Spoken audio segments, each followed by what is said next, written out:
नमस्कार दोस्तों, जय हरि विष्णु। स्वागत है आप सभी का हमारे चैनल पर। दोस्तों, आज मैं आप लोगों के समक्ष एक जानकारी लेकर उपस्थित हुई हूँ। मृतक परिजन हमारे सपनों में क्यों नहीं आते। दोस्तों, मृतक व्यक्ति हमारे सपनों में क्यों नहीं आते, आइए जानते हैं। आज हमने इस विषय के बारे में ऐसे बहुत से कारण हो सकते हैं जिनकी वजह से कई बार मृतक परिजन अपने परिजनों के सपने में नहीं आते हैं। आध्यात्मिक दृष्टिकोण से मृतक व्यक्ति का सपने में न आना गहरे रहस्यों और विश्वास से जुड़ा हुआ है। विभिन्न आध्यात्मिक परंपराएं हैं, मान्यताएं हैं, इस विषय पर अलग अलग दृष्टिकोण प्रस्तुत करती हैं। आज मैं आपको विस्तार से समझाने की कोशिश कर रही हूँ, जैसे कि आत्मा का शांति प्राप्त करना या मोक्ष या मुक्ति की प्राप्ति होना। कई बार आत्मा को आध्यात्मिक शांति का संकेत मिलता है, जैसे यदि कोई आत्मा मृत्यु के बाद शांति प्राप्त कर चुकी है और अपनी यात्रा पूरी कर चुकी है तो वह अक्सर सपनों में प्रकट नहीं होती है। यह इस बात का संकेत माना जाता है कि वह आत्मा अब मुक्त हो गई है और अपने अगले चरण में प्रवेश कर चुकी है।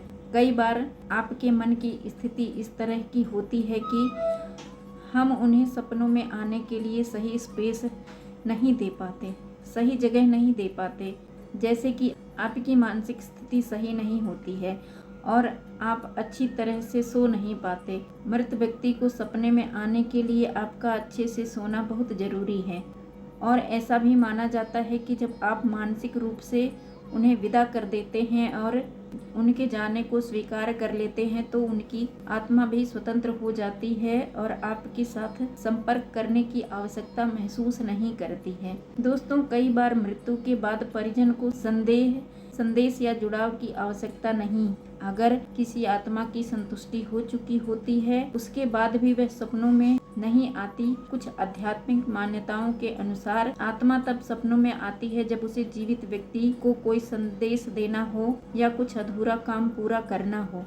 आपका संतुलन भी बहुत जरूरी है, जैसे कि यदि आपने उनके साथ हर स्थिति को ठीक से सुलझा लिया है और उनके जाने को स्वीकार कर लिया है तो आत्मा को कोई संदेश देने की आवश्यकता महसूस नहीं होती है। प्रार्थनाएं और कर्मों का प्रभाव भी कई बार उनको सपनों में नहीं आने देता है। आइए जानते हैं कैसे। उदाहरण के लिए पवित्र कर्म और प्रार्थना। यदि आप उनके लिए नियमित रूप से प्रार्थना करते हैं, ध्यान करते हैं या उनकी शांति के लिए अच्छे कर्म करते हों तो यह माना जाता है कि उनकी आत्मा को शांति मिल जाती है और वे सपनों में प्रकट नहीं होते।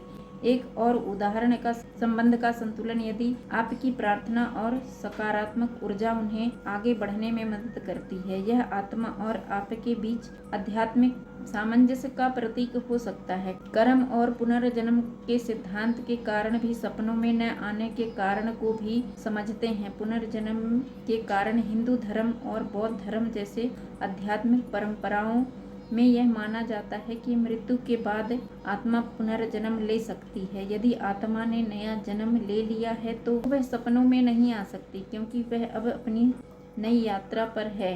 कर्म का प्रभाव। यदि आत्मा ने अपने कर्मों के फल को संतुलित कर लिया है तो वह ब्रह्मांडी चक्र में आगे बढ़ जाती है। यह भी उनके सपनों में न आने का कारण हो सकता है। आपके और आत्मा के बीच ऊर्जा का संतुलन। ऊर्जा का शुद्धिकरण। यह माना जाता है कि आत्मा और जीवित व्यक्ति के बीच एक ऊर्जा का संबंध होता है। यदि यह ऊर्जा संतुलित और शुद्ध है तो आत्मा सपनों में प्रकट होने की आवश्यकता महसूस नहीं करती। ध्यान और आध्यात्मिक साधना। यदि आप ध्यान और साधना के माध्यम से अपने मन को शुद्ध कर चुके हैं तो आत्मा आपको परेशान नहीं करती। यदि आत्मा अपने उच्च आध्यात्मिक स्तर पर पहुंच चुकी है या दिव्यता में लीन हो चुकी है तो वह सांसारिक चीजों से जुड़ना बंद कर देती है। ऐसी आत्माएं आपको दूर से आशीर्वाद देती हैं और आपकी रक्षा करती हैं, लेकिन वे प्रत्यक्ष रूप से सपनों में प्रकट नहीं होती। आपका ध्यान वर्तमान पर केंद्रित करना। आत्मा का संदेश। कई बार आत्मा सपनों में न आकर यह संदेश देती है कि आपको अपने जीवन में आगे बढ़ना चाहिए और वर्तमान पर ध्यान देना चाहिए। संबंध का आशीर्वाद। यह उनकी इच्छा का प्रतीक है कि आप खुश और सुरक्षित रहें और उनके प्रति आपके दायित्व पूरे हो गए हैं। आइए अब निष्कर्ष को समझते हैं। आध्यात्मिक दृष्टिकोण से मृत व्यक्ति का सपनों में न आना आत्मा की शांति, आपके जीवन में संतुलन और ब्रह्मांडी नियमों के अनुसार उनके अगले चरण में जाने का संकेत हो सकता है। इसे सकारात्मक दृष्टि से देखा जाना चाहिए और यह माना जाना चाहिए कि आत्मा जहाँ भी है वह शांति में है और आपको आशीर्वाद दे रही है। यदि आप उनसे जुड़ाव महसूस करना चाहते हैं तो उनकी स्मृतियों को सम्मान दें, प्रार्थना करें और अच्छे कर्म करते रहें। यह आत्मा के लिए सबसे बड़ा आदर और प्यार होगा।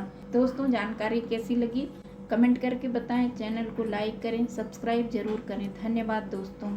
ओम नमः शिवाय। जय हरि विष्णु।